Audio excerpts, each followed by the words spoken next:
भारत माता की, भारत माता की जय श्री राम, जय मार्कंडे, छत्रपति शिवाजी महाराज की, संभाजी राजा की, जीजा माता की, भारत माता की।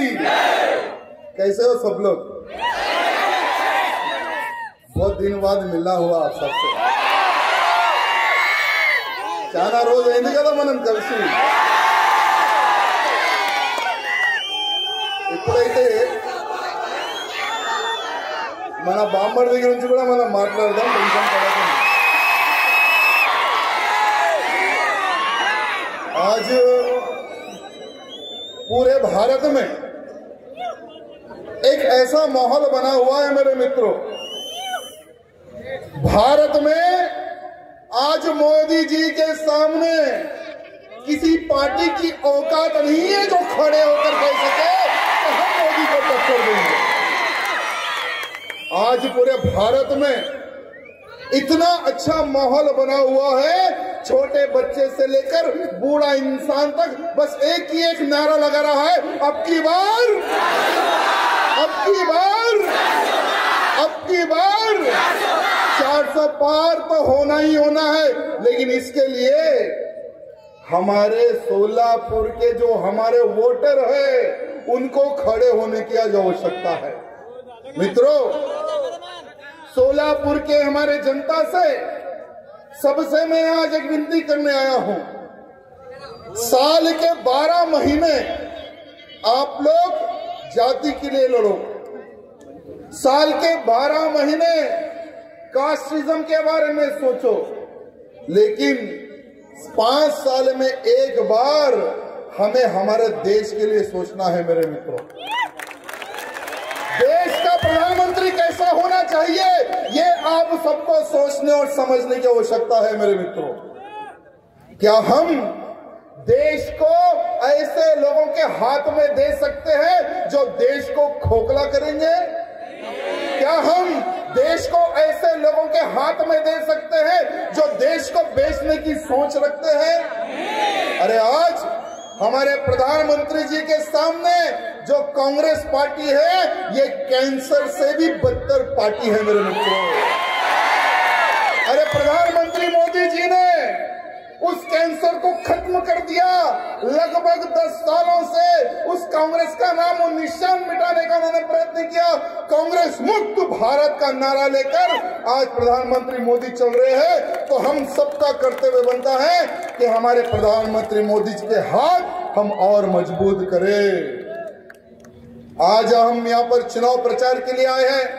हमारे इस मंच पर उपस्थित हमारे बड़े भाई आमदार विजय कुमार जी देशमुख, हमारे भाई आमदार सुधाकर ओड़े जी जो कि नागपुर विधायक है हमारे नागपुर से, साथ ही साथ चुनाव प्रचार प्रमुख हमारे बहुत ही पुराने दोस्त राजू पाटिल जी, और हमारे बहुत ही पुराने मित्र हमारे अर्जुन सिन्हा जी, साथ ही साथ संजय जी कोड़ी, शिवानंद जी पाटिल, राजकुमार हंसती जी, और इसी मंच पर हमारे एक डॉक्टर साहब है जो कि पार्षद भी है, कॉर्पोरेटर हमारे किरण देशमुख जी।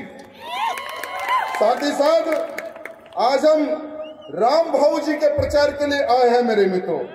साथ ही साथ मड़ा और सांगली, धाराशिव, ये 4 पार्लियामेंट के वोटरों से मैं आज निवेदन करने के लिए आया हूं मेरे मित्रों। आज हम सबको एक संकल्प लेने की आवश्यकता है मेरे मित्रों कि हम 7 तारीख के दिन, अभी तो धूप बहुत है, गर्मी है ना, लेकिन 7 तारीख के दिन आप लोगों को गर्मी भूल जाना है कि गर्मी है, मैं बाहर निकलूं या ना निकलूं, गर्मी है, अगर मैं जल्दी धूप में बाहर निकलूंगा तो क्या होगा? मेरे मित्रों, प्रधानमंत्री मोदी जी दिन रात प्रचार कर रहे हैं, दिन रात वो इंसान 24 घंटे प्रचार कर रहा है, 24 घंटे लड़ रहा है। बस उस व्यक्ति की एक ही एक सोच है, मेरा देश उन हरामियों के हाथ में ना चले जाए जिनके कारण हमारा देश बर्बाद हुआ। पिछले 10 सालों में आज हम गर्व से कह रहे हैं कि मैं एक हिंदू हूं, मैं एक देशवासी हूं। 10 साल से पहले यानी 2014 से पहले का हिंदू क्या सोचता था? वो हिंदू नाम शब्द कहने के लिए भी डरता था, तिलक लगाने के लिए डरता था। अरे 2014 से पहले का हिंदू ये सोचता था, क्या मेरे सर का ताज जो कश्मीर है, जो धारा 370 हटेगा या नहीं हटेगा? अरे 2014 से पहले जो हमारा राम भक्त था ये सोचता था कि मेरे जीते जी क्या मैं अयोध्या में राम मंदिर बनते देख सकता हूं या नहीं देख सकता हूं। अरे आज का हिंदू मथुरा के बारे में सोचता है, काशी के बारे में सोचता है। आज हम गर्व से कह रहे हैं कि आसमान को छूने वाला राम मंदिर हमारे मोदी जी ने बनवाया है, आसमान को छूने वाला। अरे धारा 370 हटाकर हमारे देश का जो ताज था कश्मीर हिंदुस्तान का था, नहीं किसी के बाप का था मेरे मित्र। और कश्मीर से धारा 370 हटाकर हमारे सर के ताज को बचाने वाले हमारे प्रधानमंत्री मोदी जी थे मेरे मित्रों। तो हमें कैसे प्रधानमंत्री चाहिए? ये देश का देशभक्त सोचने की आवश्यकता है। देश का हिंदू, देश का राम भक्त, कृष्ण भक्त, शंकर भक्त सोचने की आवश्यकता है कि देश का प्रधानमंत्री कैसा होना चाहिए। क्या हमें पप्पू जैसा प्रधानमंत्री चाहिए क्या? अरे मैं एक वीडियो देख रहा था, हमारा अर्जुन एक वीडियो बता रहा था कि भैया ये देखो वीडियो कब का है पता नहीं, लेकिन ये राहुल गांधी पप्पू छत्रपति शिवाजी महाराज की प्रतिमा एक व्यक्ति दे रहा था। वो व्यक्ति कौन था पता नहीं, लेकिन ये राहुल गांधी हमारे छत्रपति शिवाजी महाराज की प्रतिमा को हाथ लगाने के लिए भी शर्मा रहा था, घबरा रहा था, डर रहा था। क्यों? क्योंकि औरंगजेब की नाजायज औलादे नाराज ना हो जाए, इसलिए छत्रपति शिवाजी महाराज की प्रतिमा पर राहुल गांधी हाथ लगाने के लिए डर रहा था, हाथ लगाने के लिए शर्मा रहा था। क्या ऐसा प्रधानमंत्री चाहिए हमें? अरे जो छत्रपति शिवाजी महाराज का मान सम्मान ना करे, क्या ऐसा प्रधानमंत्री चाहिए हमें?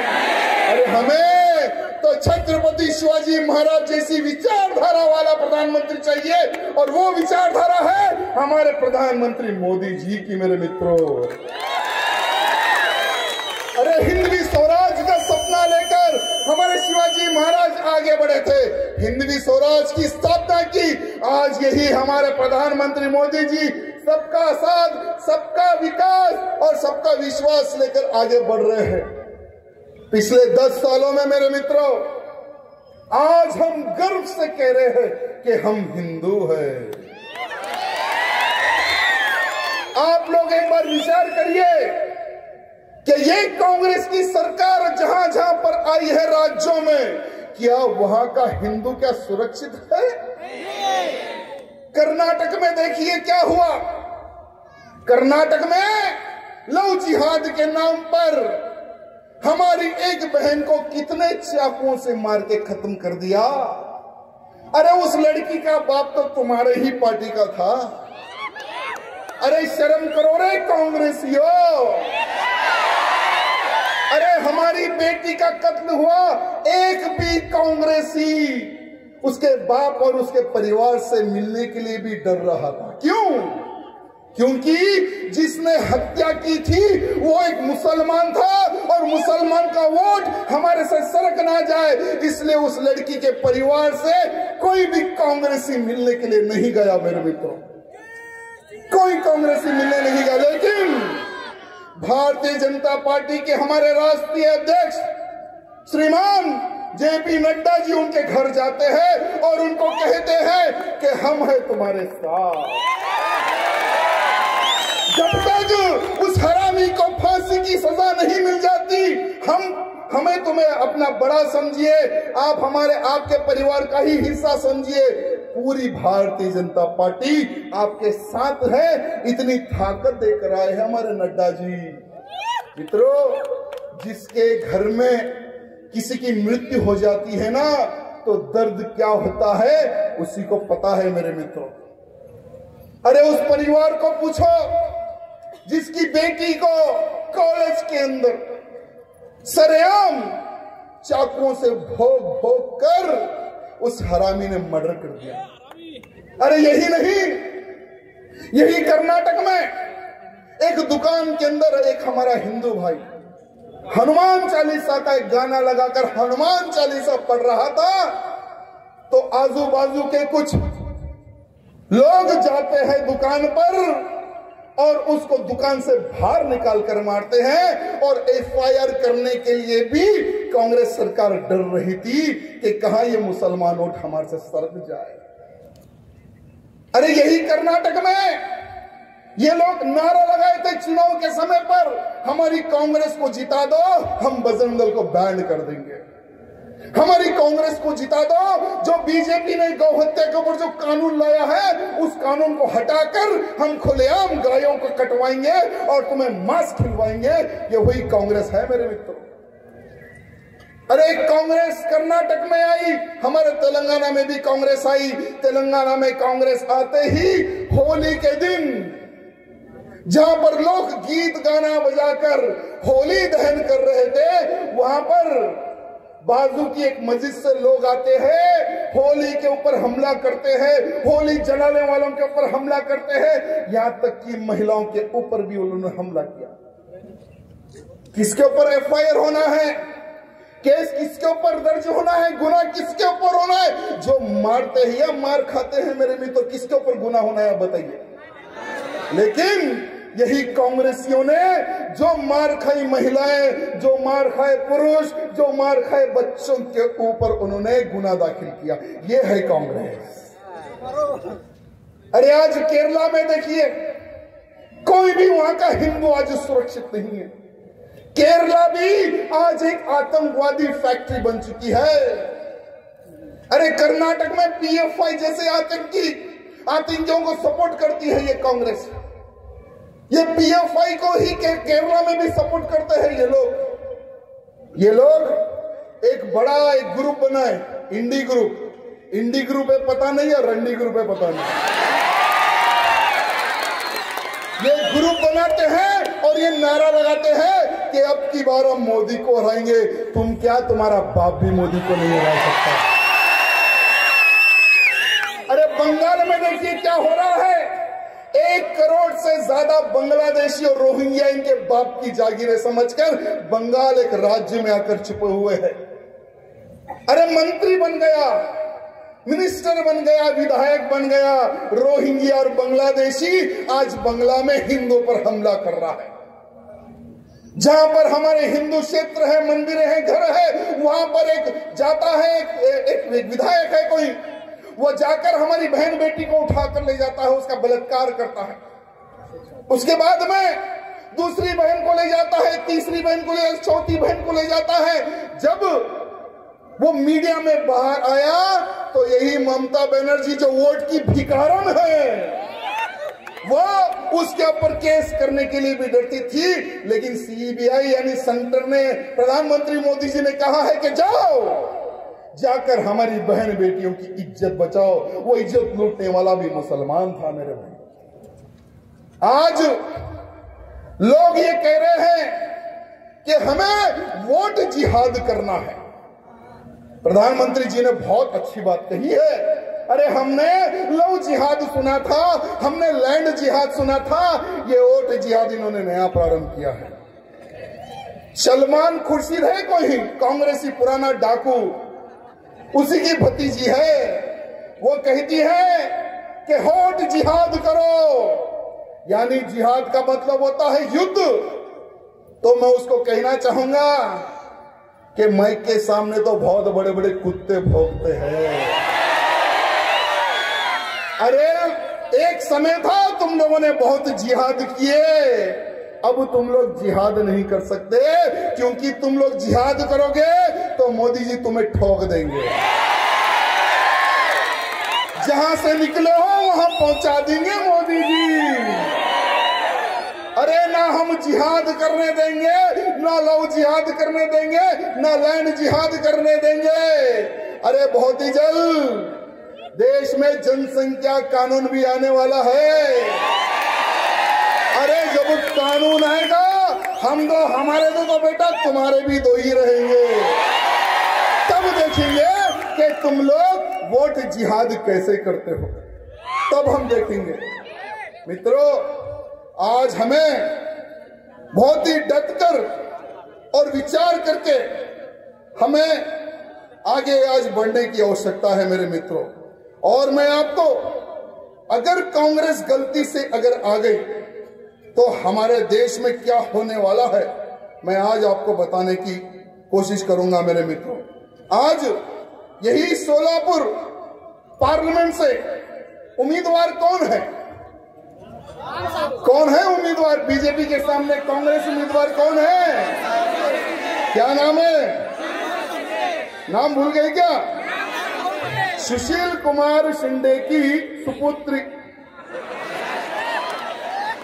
सुशील कुमार शिंदे, ये भी पुराने हमारे डाकू है कांग्रेस में। वो एक समय पहले जब देश के गृह मंत्री थे मेरे मित्रों, वो गृह मंत्री रहते पर उन्होंने एक बात कही थी।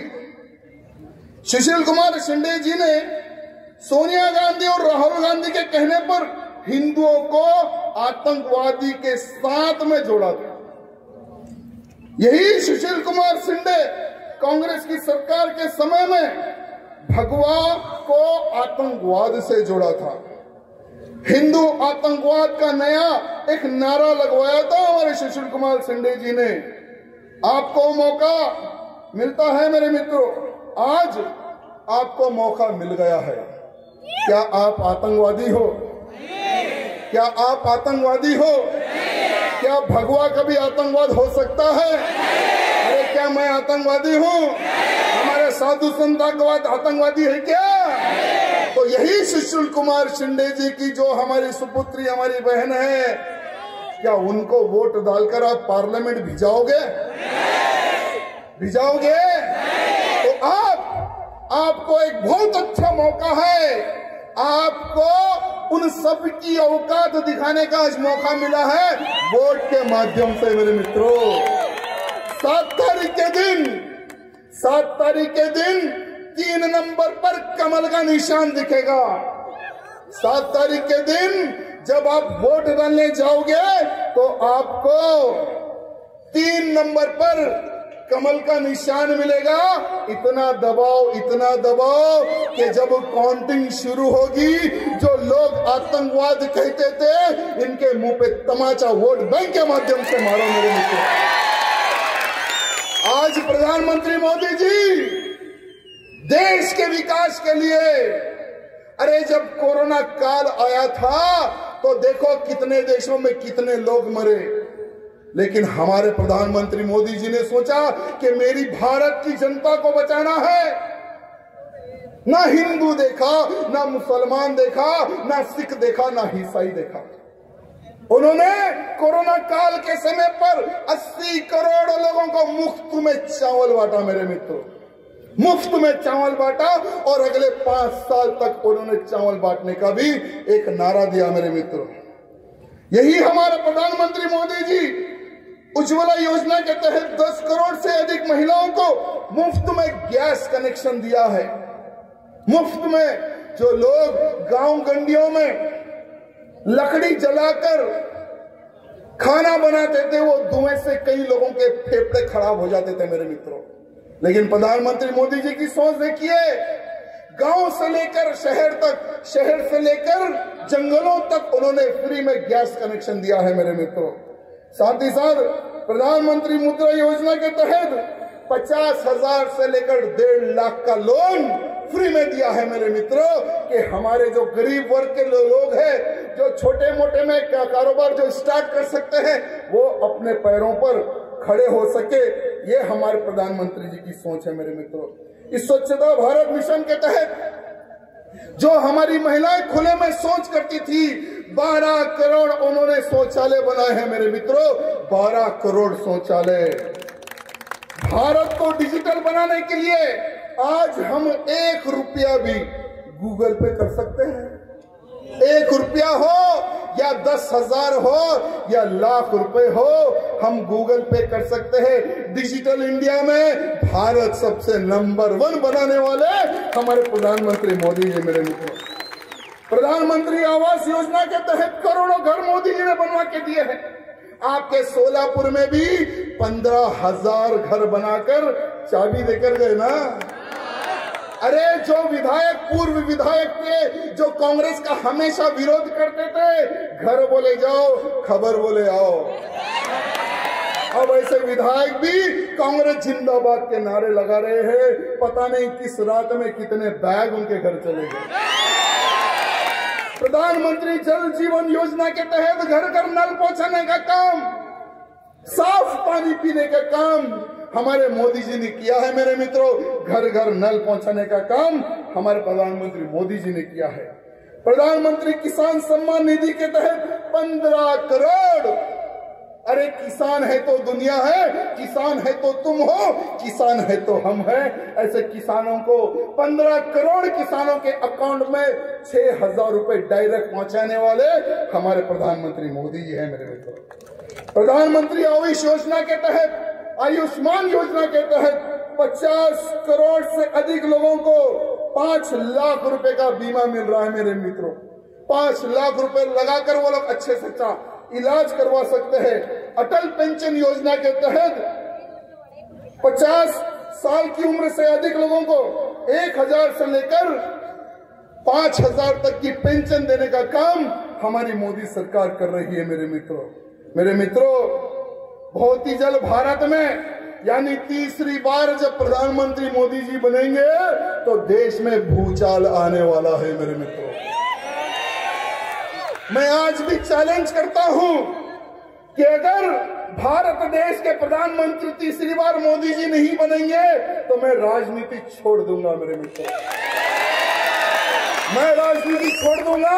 नहीं तो जो लोग कह रहे हैं कि हम मोदी को जीतने नहीं देंगे, तीसरी बार बीजेपी की सरकार नहीं बनेगी, मैं उनको चैलेंज करता हूं, अगर एक बाप की औलाद हो तो तुम लोग राजनीति छोड़ दो, तुम लोग राजनीति छोड़ दो। अरे कॉमन सिविल कोड प्रधानमंत्री जी लेकर आने वाले हैं। एक देश में एक ही कानून, ना तलाक ना बिलाक, देश में एक ही कानून चलेगा। अरे एनआरसी लाकर जो चूहे जो दूसरे विदेशों से पाकिस्तान, बांग्लादेश, रोहिंग्या, बिहार जितने लोग आकर जो भारत में इधर उधर जो छुपे हुए हैं ना, उनको सीधा बोलेंगे गेट आउट। अगर जो गेट आउट नहीं हुआ तो उनको शूट आउट करेंगे। योगी जी वाला स्टाइल, अरे हमें तो योगी जी वाला स्टाइल बहुत पसंद है मेरे मित्रों। आपको पता है उत्तर प्रदेश में एक समय पहले वो अखिलेश पप्पू वहां का मुख्यमंत्री था। वो अखिलेश की सरकार में वहां पर हिंदू डर के जीता था। कोई भी माता बहन डर डर के बाहर निकलती थी कि कहां कोई गुंडा हमें उठा ना ले जाए, कब हमारा बलात्कार ना हो जाए, ये हमारी बहन बेटी उत्तर प्रदेश में डरती थी। लेकिन योगी आदित्यनाथ जी जो मेरे गुरु है, जो मेरे बॉस है, वो मुख्यमंत्री बनने के बाद में जितने हरामी थे उनको 72 हुरों के पास भेजने का काम हमारे योगी जी ने किया है। आज कोई भी गुंडागिरी नहीं करता। जितने गुंडे थे जेल में जाकर बैठ गए और गुंडे कह रहे कि भैया हमें जेल से बाहर नहीं जाना है, अगर हम जेल से जाएंगे तो वो बाबा बहुत खतरनाक है, हमारे पिछवाड़े गोली मारेगा।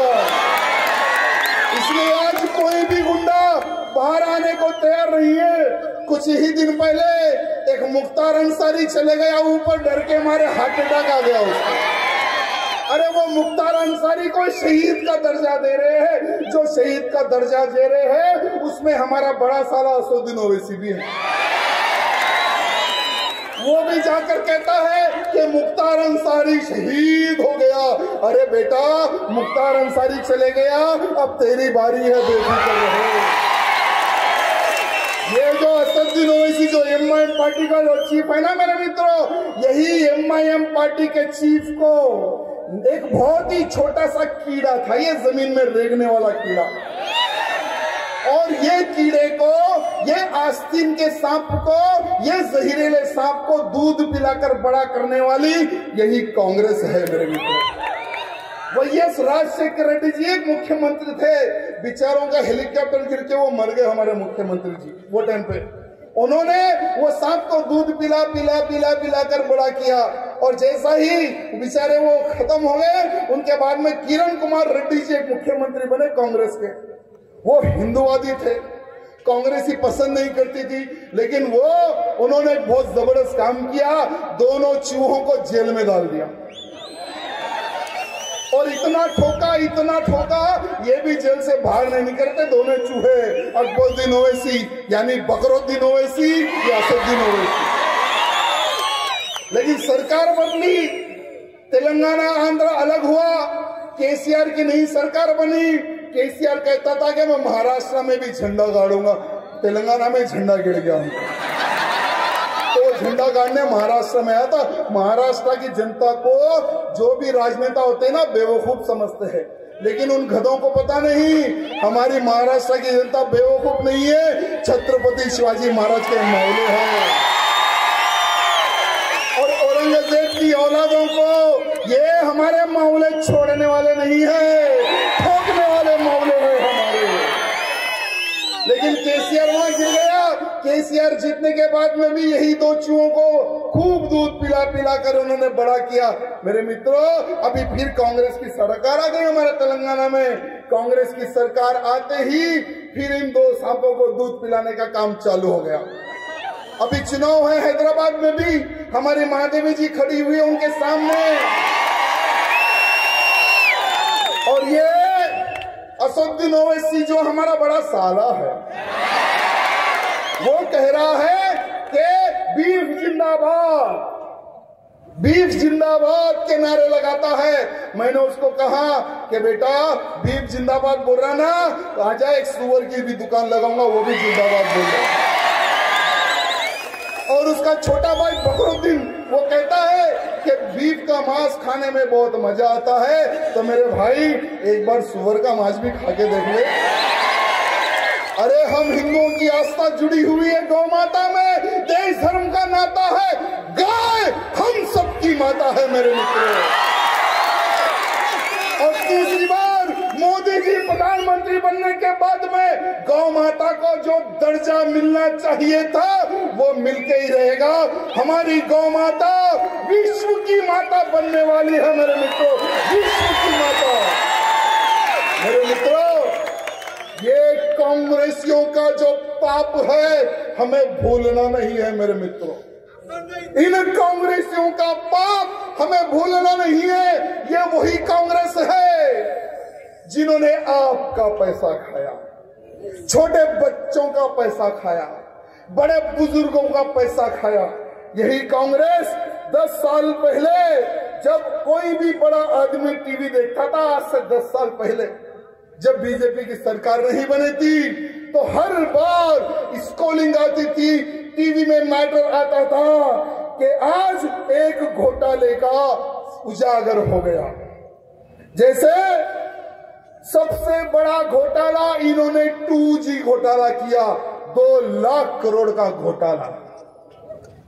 आपके पैसे मेरे मित्रों, मेरे पैसे, हम सबके पैसे 2G घोटाले के तहत 2 लाख करोड़ इन कांग्रेसियों ने खा गया मेरे मित्रों। साथ ही साथ कोयला घोटाला इन्होंने किया, डिफेंस घोटाला, हमारी आर्मी को तक इन्होंने नहीं छोड़ा मेरे मित्रों, हमारी आर्मी को तक नहीं छोड़ा।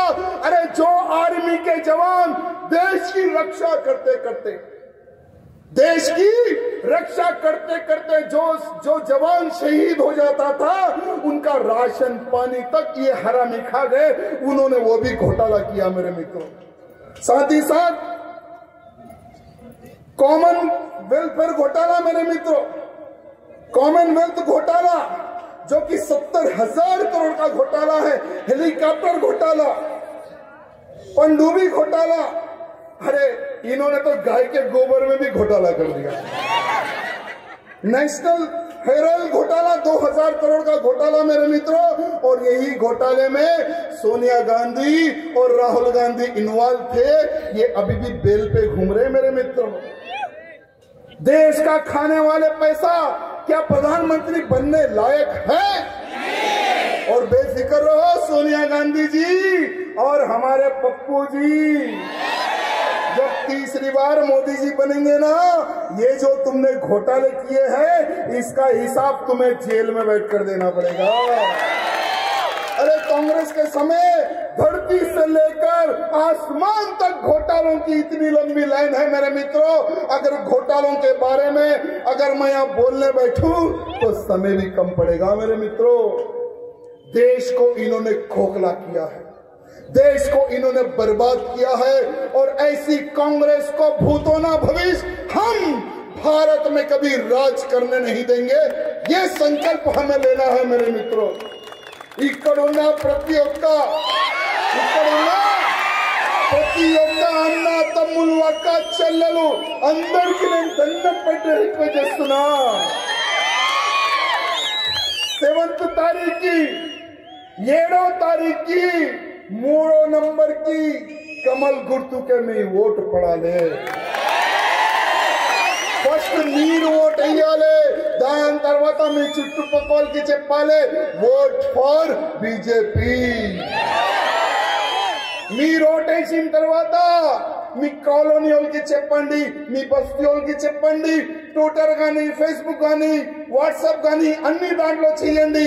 ఒకటి ఒక్క మ్యాటర్ వైరల్ కావాలి। అబ్ కీ బార్ भी ఇంకొకసారి కూడా దానికి ఎవరు ఆపలేరు।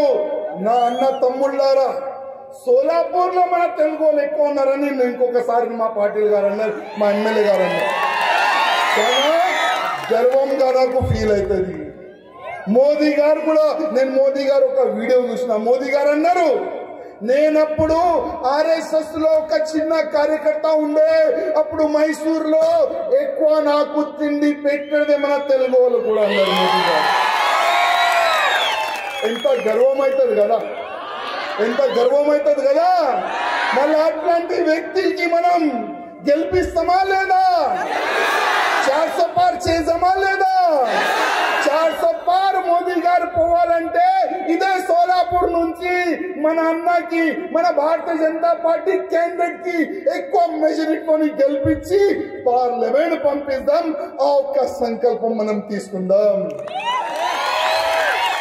మా అక్క ఏదో బ్యానర్ తీసుకొని నిలబడింది, ఇక్కడ నుంచి కనబడతలే ఆ బ్యానర్ ఏముంది తెలియదు, కానీ మీరు దగ్గర వస్తే బాగుంటది। ఆప్ నజదీక్ అయితే బ్యానర్ క్యా ముझे दिखेगा।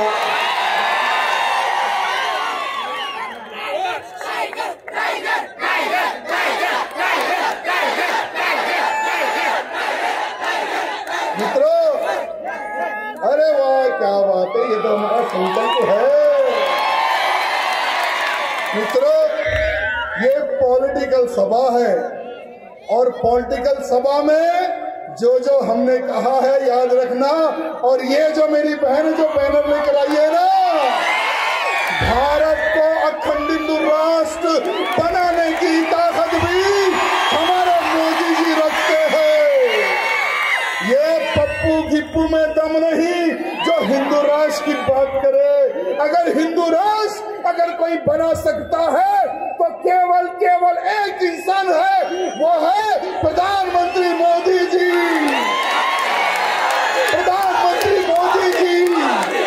सब लोग अपने फोन की टॉर्च लाइट खोल के बताना है कि मोदी जी हम भी आपकी सेना है, हम भी चाहते हैं कि तीसरी बार मोदी सरकार, तीसरी बार मोदी सरकार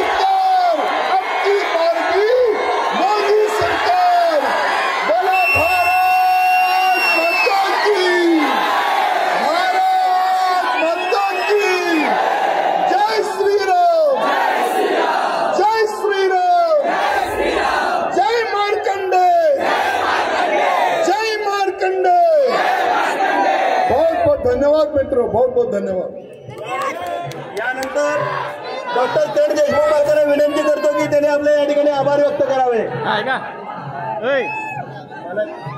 एक मिनिट.